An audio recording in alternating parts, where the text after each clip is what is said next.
the music is like playing the lottery. Okay. You know what I'm saying? And I like the way you It is. Keep going. You feel me? It's like playing the lottery, and we trying to win big off of scratch out. Yeah. You know what I'm saying? But you not a scratch out. Yeah. You a particular artist who pick specific numbers. Yeah. And you hit big. Yeah. So that means it was destined. That's my real name. That's my first name. See what I'm saying? We are getting good. This is the first episode, and this is on fire. Let's you go, feel me? That's your real name, Destin? Yeah, Destin, bro. Oh, that's what's happening. That's what's happening. Good call. That was good. You play football. Yeah, for sure. For Hampton University. Yeah. First of all, you are my size.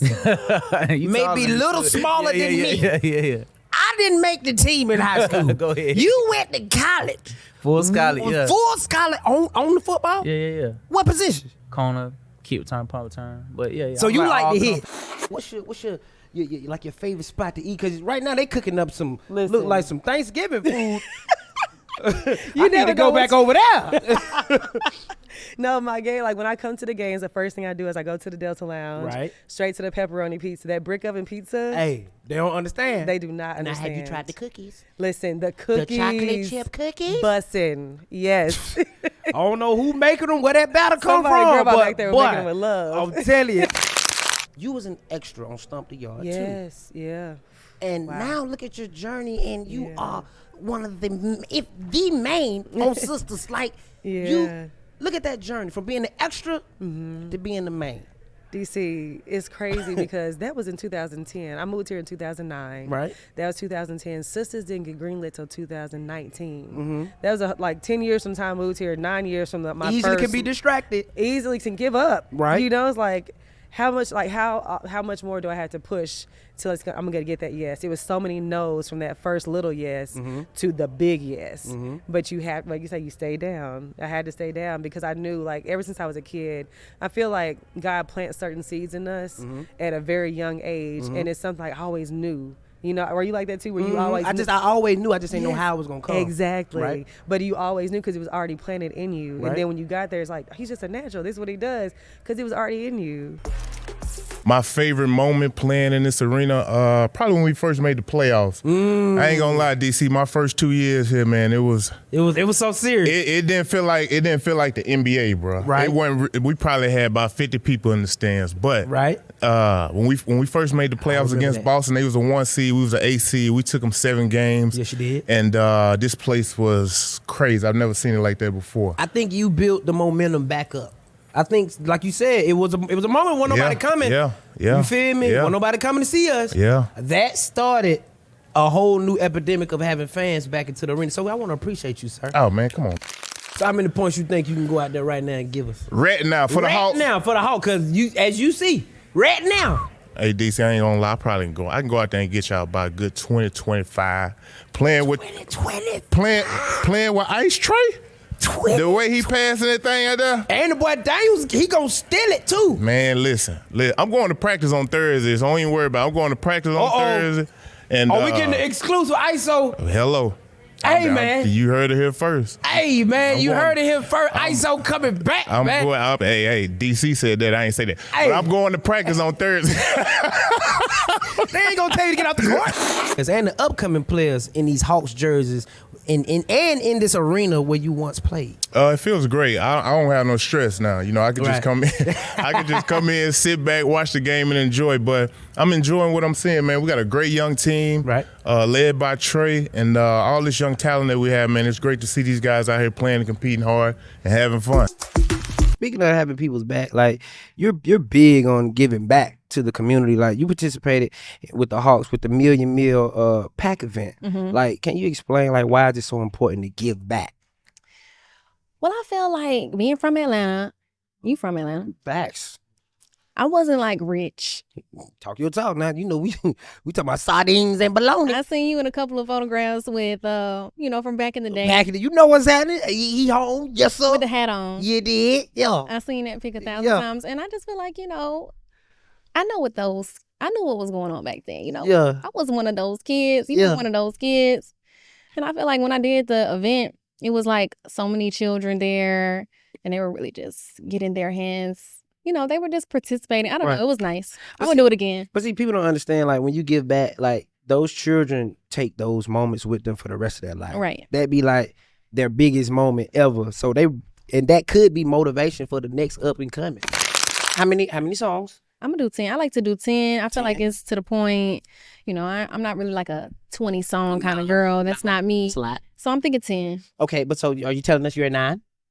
I picked the 10 out already. You already got it. Okay. The song is like, well, see, this is how I do it. I just go to the studio, I record like a verse and a hook, and then I just like leave the song like that for like 6 months. And then when I'm like, okay, cool, let's pick out what I'm gonna use. Right. I pick it out and then I go and I finish it. Any great player would tell you, from Michael to Magic to Bird, and I played against them. These guys was monsters. The pressure builds you. Oh, and the pressure makes us who we are. Right. And the only way you can measure your greatness is you got to play against the greatest. Michael and I are the only two folks in NBA history to average over 30 against each other for a whole career.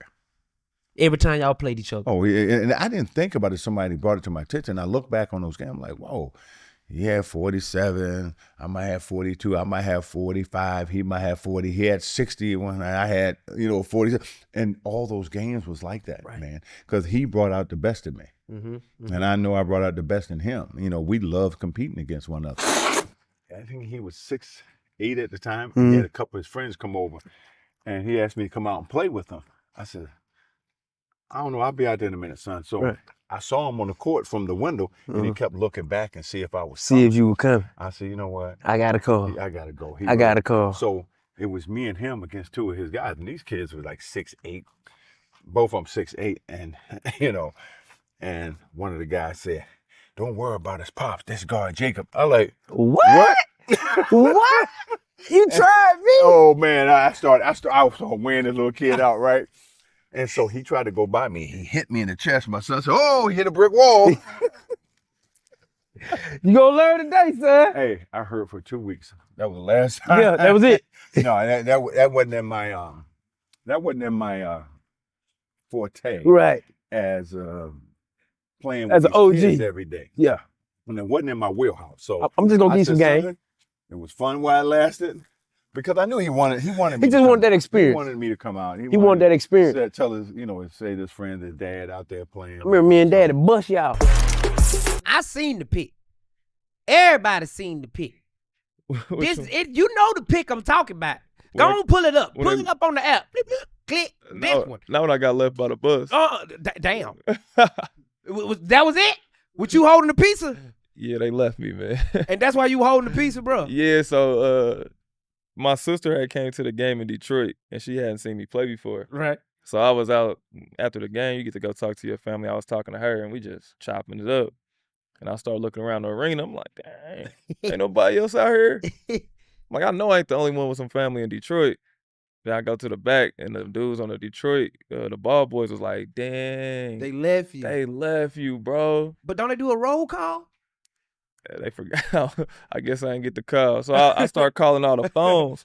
And I'm like, hey, y'all left me, come back. Right. And they like 10 minutes out. They come back. And I get on the bus. If y'all don't know me, I talk crazy all the time. I'm like, hey, how y'all gonna leave me? I'm playing. Right.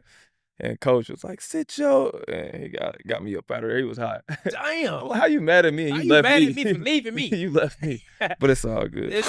You got some of the best stories. Give us a real, like, dope behind-the-scene NBA story that you ain't exclusive. A Hawks of Friends exclusive. What happened here that you could think of? Every time you come in, you think about it. You like, boy. I just think about how many people wanted to kill me when I pushed LeBron. I remember that. I thought y'all got that beat up out here. I thought the fans was gonna ride with me. I was like, stand up, Hawks fans. They like, nah, that's the key.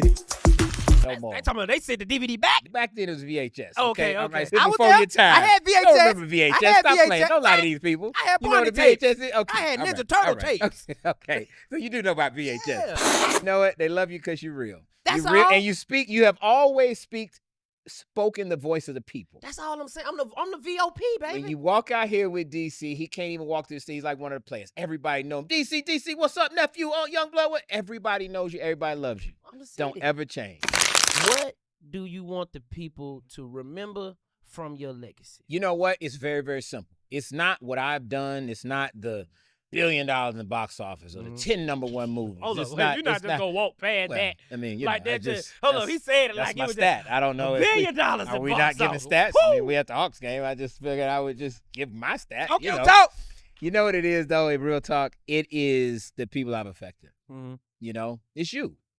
It's the next generation that looks at me and says, you know what, OG?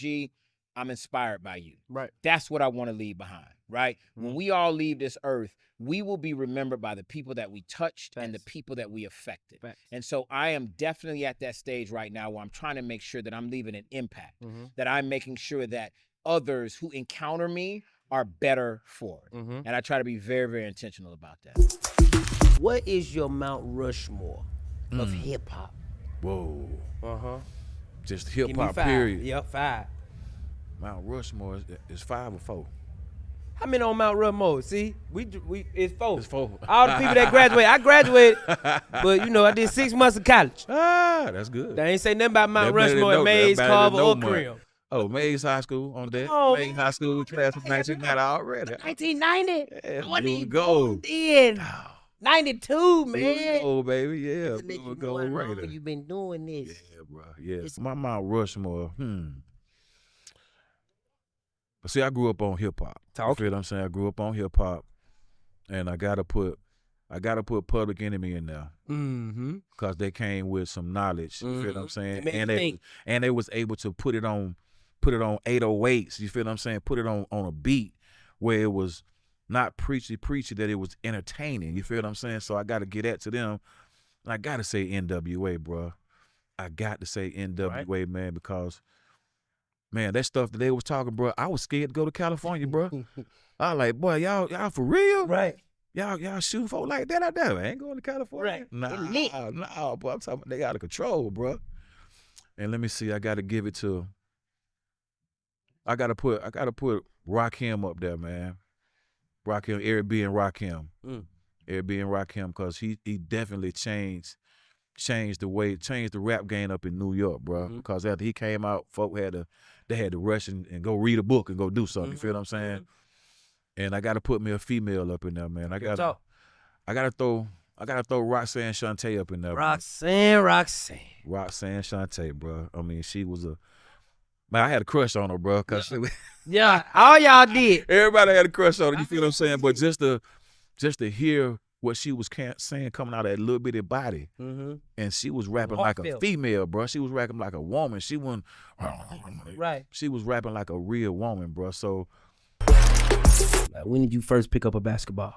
Probably since I was young, like 6, 7 years old. I knew I was really nice. Right. I just had all the natural instincts, and when I was in high school, I just knew I was one of the ones, and I knew that the NBA was a realistic goal for me. Right. Yeah, you was one of them ones. Chino Hills finest, baby. Yeah, I mean, I enjoyed playing basketball from such a young age. I really started taking it serious when I was probably 12, 13 years old. It's kind of when I started to grow, develop, kind of find, who I was as a player. And then from there, I kind of dedicated my life to it, moved out of home when I was 15 to, pursue a career. So I'd say from like 12, 13 was when I really, started to, really see my future in basketball. Now you out here, you DJ Manny Freshen, what you doing, man? Yeah, I'll be on the ones and twos, man. I enjoy doing that. I have some friends back home that taught me how to do it. So, whenever I go back home, I do a few sets and stuff like that. So, I enjoy that, man. I enjoy the music. I enjoy, finding music. You're a DJ? Hell yeah, bro. Why don't you know this about your team? Why did you finding out so much new stuff? He loves EDM. He loves EDM. Plays it. That's why you play like that. Plays it in the weight room. I'm like, what the f am I listening to? Hey man, we gotta get this. My teammates coach, man. I come throw some EDM on some house. They got no idea what this is. So house sucks. It turns you up. Yeah, it turned me up, bro. They want to listen to rap at 7:30 a.m. It's like, come on, bro. R&B. So you can't listen to music with words, but you can listen to this Oh, no. at 7:30 in the I morning. listen, like some light house in the morning, just to, wake you up. And then after practice, when it's 1 o'clock, 12, 1 o'clock, that's when we get the get everyone jumping. So no one's jumping. Nobody's jumping. Me and Bogey, when he used to be on the team, we got that European style. But yeah, I'm gonna take some of my teammates to Europe this year and show them what's really about, because that's where you get that. You know what? Have you talked to Shaq? Nah, I haven't yet. Shaq a big time DJ he now. Does, yeah. I seen some of his sets, so yeah. Are there any like nicknames in it? Because I just gave you D2. That's my own personal nickname. Do y'all players have any nicknames for each other or personal handshakes? Because that's too many handshakes to remember. This is the Great Barrier Thief right here. They give me the Great Barrier Thief. G especially be calling me Thief. I like it. Sticks, Great Barrier Thief in Australia, so we'll take it. But this is the Big Kong right here. Right. Yeah. Big Kong. Wow. Big Kong? That's crazy. He just lied on spot. That was crazy. He just lied. He just made up. That's what George been calling you. That's what George been calling you, bro. George, G-Wagon. The Big Kong. Yeah, George is the minivan. Right. The big G-Wagon. Nah, I ain't got shit. I got Big O, Double O, Oski. Okay. I heard the Rim Wrecker from somebody. Rim Wrecker? They from Bob. Okay. Shout out Bob. Okay, shout out Bob. Rim Wrecker. Because I think there's this notion in the league that availability is the greatest ability. Right. To me, it's consistency. That's what separates all-stars from starters, and what separates starters from rotation players, and what separates rotation players from your 12th, your 13th, your 15th man. Mm-hmm. If you can go out and do X, whatever it is, for Trae Young, it's go out and get 30 and 10 every night. Easy. Easy. With the help of the team. With the help of the team. Right. That does start to get underrated because people take it for granted. So I would agree that there is some type of, I don't know, not appreciating enough for someone his size. Like, he's my height. Right. Like, I always forget until I see him in a locker room or I talk to him shoot around, and he's strong. Like, he's not, Steph is still stacked compared to him. For him to be out there against 7-footers, and he gets into the paint, he gets 2 feet into the paint. He gonna get there. And he's finishing. It really is an impressive just overall apparatus of what he does that I do think gets taken for granted and overlooked.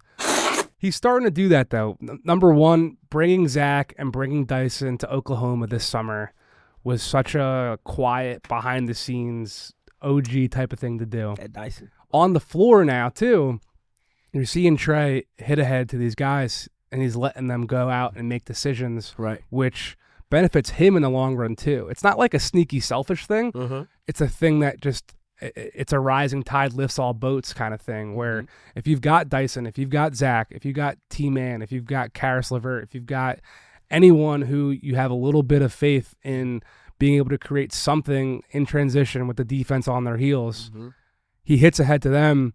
They put pressure on the defense that allows him. And he can dish it back. Exactly. It allows him to preserve his energy. Exactly. Right. And for someone who is as dominant on the ball as he is, to be able to perform off the catch when the defense is coming at him, he's so shifty, he's so crafty, he can use the defenders' momentum against them. It really adds a whole secondary look to the offense that doesn't really exist when he's just on the ball. Now you got Jay-Z and Beyonce. They don't even know they want to come down here, but you know what? I just want to go see some fish. I toured her last summer at the aquarium. Nobody there. Nobody there. It's just her and her family, and possibly the largest human being I've ever seen is her bodyguard. Right. And she was lovely. We spent 3 hours. Her kids had free reign of the place. Right. We did very well in the gift shop that night. Right. No discounts. They don't need it. And, what the aquarium symbolizes to me is the resurgence of downtown. Right. I know where you sit. You used to sit next to me, then you moved. You dumped me. Did I not just say all that? I said I used to sit next to Steve. You said, chilling. We need to upgrade. I so gotta I get close. away from him. No, I love you, Steve, but I gotta get close so they can hear me. I'm sorry. We were on the third row. We was on and the third. I can hear you, and you are funny as hell. But I feel like y'all put like a blockage for the players, or y'all train them to not talk to us. It's a basketball game, not a comedy show. The show comes after the game. No, but they gotta feel it. We threw some 7-year-olds out for screaming Trae, Trae, Trae, Trae. Yeah. When they were in the huddle. Yeah, they can't keep doing that. No. Yeah, I mean, I want to show this city off to anybody and everybody. Will Ferrell's coming here to shoot a movie in a couple of weeks. We reached out and said, love to have you at a game. In fact, he's a pretty good hooper. He definitely will. Come on now, you know him and Adam Sandler can ball too. That's true. Right. That's true. But you need to have a celebrity game, Steve. Well, that's kind of what I'm thinking. You know, I got to. Well, I I got know. to be the coach now. You work with us now. You're gonna be a captain. You're not gonna be a coach. Captain. You're talking about on the team, Steve. You're gonna be on the fantasy team I'm making up as we talk. Is this recorded? Because I don't need nobody to go back on their word. There's nothing in these cameras. Sorry.